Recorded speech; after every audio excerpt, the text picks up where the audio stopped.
ang totoong away ni Bill Gates at Steve Jobs, labanan ng dalawang henyo sa teknolohiya. Yo, kumusta mga ka-tech explorers? Welcome back sa EricJohn_TV kung saan binubuksan natin ang mga totoong kwento sa likod ng teknolohiya. Maraming salamat sa lahat ng patuloy na sumusubaybay, lalo na sa mga nagla-like, nagko-comment at nag-share ng ating content. Nag-uusapan natin ang pinakamasalimot na tunggalian sa kasaysayan ng teknolohiya. Ang away ng dalawang henyo, Bill Gates ng Microsoft at Steve Jobs ng Apple. Taong 1970s, dalawang batang henyo ang may pangarap, gawing abot kamay ng tao ang computer. Si Steve Jobs, ang visionary ng design, naniniwalang dapat magkaroon ng kaluluwa ang bawat machine.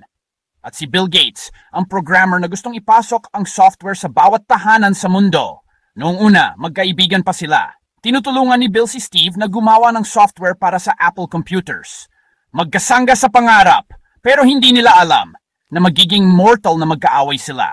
Nang lumabas ang Apple Macintosh noong 1984, ipinagmamalaki ni Jobs na ito ang computer na may kaluluwa, may icons, may mouse, may design na kakaiba sa lahat.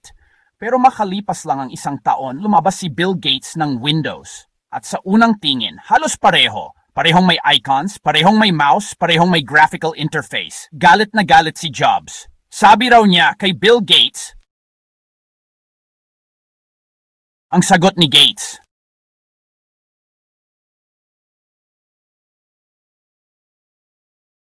beat. Ang tinutukoy ni Gates ay Xerox PARC, ang tunay na pinagmula ng ideya ng mouse at graphical interface.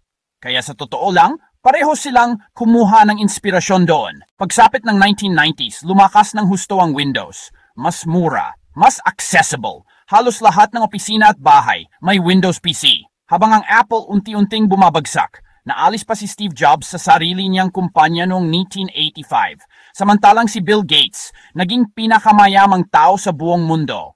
Pero makalipas ang isang dekada, bumalik si Jobs sa Apple at doon nagulat ang lahat. Noong 1997, halos bangkarote na ang Apple at ang tumulong si Bill Gates mismo. Nagbigay ang Microsoft ng $150 million para iligtas ang Apple at sa harap ng libu-libong fans ng Apple, lumabas sa screen si Bill Gates at nag-appear sila ni Steve Jobs, simbolo ng pagtigil sa matagal na digmaan.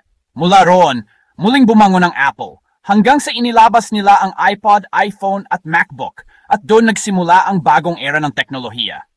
Ngayon, pareho na silang alamat. Si Bill Gates ang utak sa likod ng modernong software, si Steve Jobs ang puso ng modernong design. Magkaiba ng landas, pero parehong nagbago ng mundo. At kung iisipin mo, hindi talaga sila magkaaway. Magkaibang paraan lang ng pag-abot sa isang pangarap, ang paglapit ng tao sa teknolohiya. So anong natutunan mo sa kwentong ito, ka-Tech Explorers? Team Windows ka ba o Team Apple? Comment mo sa baba kung sino sa tingin mo ang mas tunay na henyo. At syempre, kung nagustuhan mo ang ganitong klaseng deep tech story, don't forget to follow me, like, comment, at share. This is EricJohn_TV at tandaan, lagi tayong makipag-engagement para mapansin tayo ni algorithm. Thanks for watching and see you sa susunod na upload.